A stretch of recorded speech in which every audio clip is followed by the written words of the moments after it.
I'm back at it again with another Men's Fulani hairstyle, starting off on some blow dry hair. Look how long his hair is, guys. Neat as ends trim, but look how long it is. So right now I am separating the cornrow section from the triangle part twist section, and that is what I am doing right here. You want to make sure you take out enough. I'm kind of letting like behind like the top of his ear be my guide on both sides. And I'm just making sure that it is nice and straight and meeting with the other side and is giving the same amount of hair out on other side. And that is what I am doing right here. This hairstyle was my idea because y'all know I love some Fulani hairstyles, especially on these guys. I told y'all it's giving B2K. Giving early 2000s when braids were the ish, and they're back again. So now I'm about to show you guys how I separate row by row for the triangle parts. Start off with the base part, which is basically cutting this section right in half, and then I'm going to cut both sections from the back. So you see this is a half now, and I'm just making sure the line is straight. I'm not using any braiding gel. I'm just doing it free-handed, and then once it's time to once I'm done laying the foundation, I'm going to get busy and I'm going to use a little bit of braiding gel. So you see I cut that in half. Now I'm about to cut this in half, and you see I'm kind of marking where I'm going to be going, but I'm starting off his back nape part is kind of finer, so I had to come up a little bit further than what I actually wanted to. So yeah, but it is going to be 4 sections, and then I just twist each row. Pre-parting really helps save time, so all I gotta do is map out the triangles, especially while I'm trying to demonstrate it to you guys, so you can kind of get an understanding on how to create this hairstyle. But you want to make sure that you got a wide enough row that enough triangles can go on here. And he's going to have like a medium size, I would say, parts. So I'm just thinking about it as how the triangles will look per part and how thick, like the width of the triangle I want it to be. Of course, if you want it smaller, you would make probably 6 rows and not 4 rows like I'm doing. Or you can probably do just like 5. But it's really up to you and how small you want your client's hair to be as far as like the individuals in the back. And you don't have to do twists, you can do braids if you don't know how to do twists. So I do want to put that out there. But I just wanted to show you guys how I part off the back section where the individuals are. If you haven't already, hit that subscribe button if you are liking this content. Make sure you thumbs up this tutorial if you like the process that I am doing and how I am demonstrating it. Hit that notification bell so you know when I'm posting. You guys know that I like to post male and female hairstyles. So yeah, you want to definitely see how those hairstyles are created. I also have been doing some movie reviews and TV show reviews, so make sure y'all go check that out. But yeah, here I am. Now I'm about to show you guys how I do the twist. I do have a video on how I part triangles, so if you want to see that, just hit that card in the corner once you are done watching this video, and you can go ahead and watch how I do triangle parts as far as parting. I like to put the mousse on the entire row because it starts to make the hair revert, because he does have like 4A, 4B hair texture, and that does matter because it lasts a little bit differently depending on your hair texture. His twists typically last about an entire month, which is great. And that's with just like minimum way of taking care of it, but he does tie it down every night and wear a shower cap when showering and bathing. And that's what you pretty much want to do when you're having a protective style like this. He does oil it and spray the braid spray on it at least once a week. And yeah. And after probably like 3 weeks, you can unravel the twist. I would definitely put a leave-in on like a couple days before, and then I would unravel the twist, and you have a twist out, and it's super bomb and it looks super neat, and it just gives a whole new look to the hairstyle, but in a good way. If you don't want to use a leave-in, you can just put some more mousse on it and make sure you thoroughly oil the twist like a couple days before you want to rock the twist out, and that just keeps the twist nice and juicy.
Now that the back is all completed, I am now doing this one side. I'm pretty much showing you guys how I do it. I started off though with parting his hair right down the middle because it will be identical sides. I am showing you how I do the first side, and then you're just going to copy this same thing on the other side. And I'm starting off with his first braid.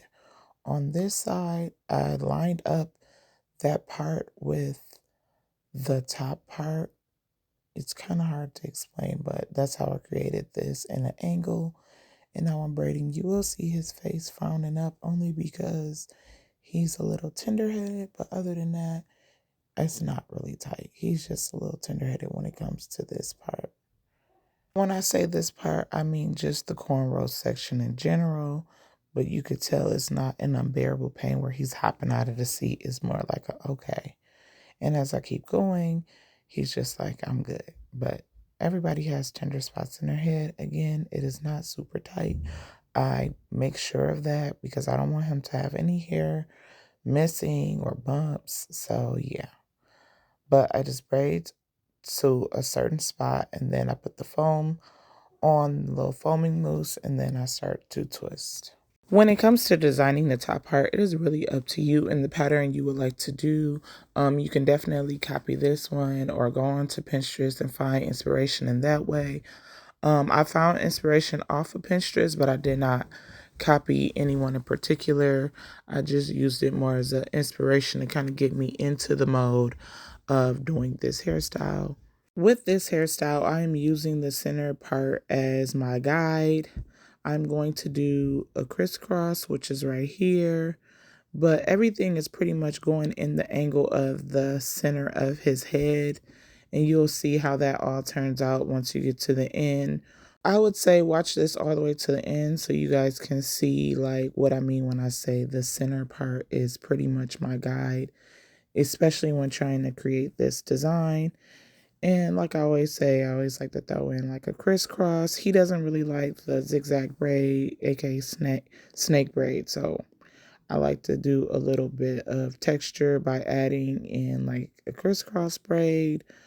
Just be mindful when taking down which braid is overlapping the other one, so you could take that braid down first. And I don't like to do too much designs because sometimes with guys it's really hard for them to take their hair down. And I don't want him to end up messing up his healthiness of his hair. So as you can see at this angle where the point is going right to the center of his head, just based upon this braid. And I'm just starting the crisscross braid.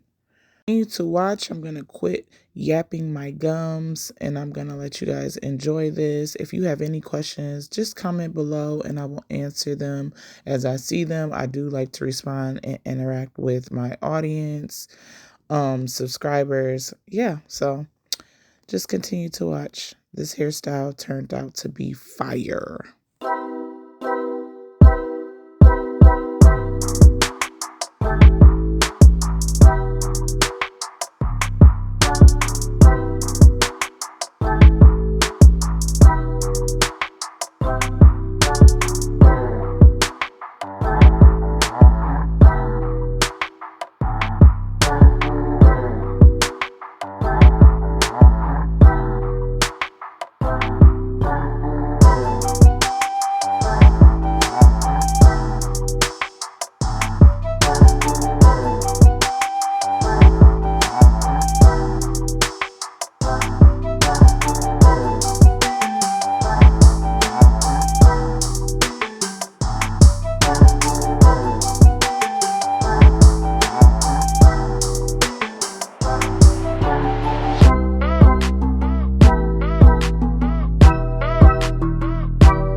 Now that I'm at the top, I did a zigzag braid.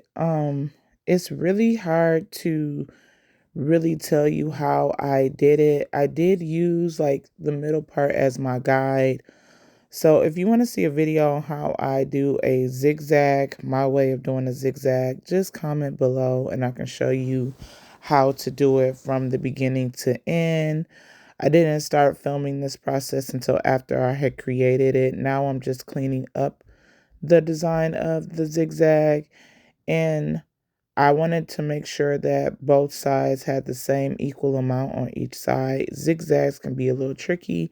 If you have a hard time doing a zigzag, just do a straight part down the middle because that's basically where I am. And you could just do the braids going straight back. But if you want to do a zigzag, just let me know and I will show you how to do that in another video. And yeah, here I am about to start this braid.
Now that I'm all done doing the braids and the twists, I am now doing the finishing touches, which is oiling his hair with that Blue Magic. Everything that I use will be in the description box below, so you can always just click all of that, and it has everything that I used to create this hairstyle. You guys know I pretty much use the same thing because if it's not broken, why try to fix it? So I use the same products and a lot of the natural hairstyles that I do.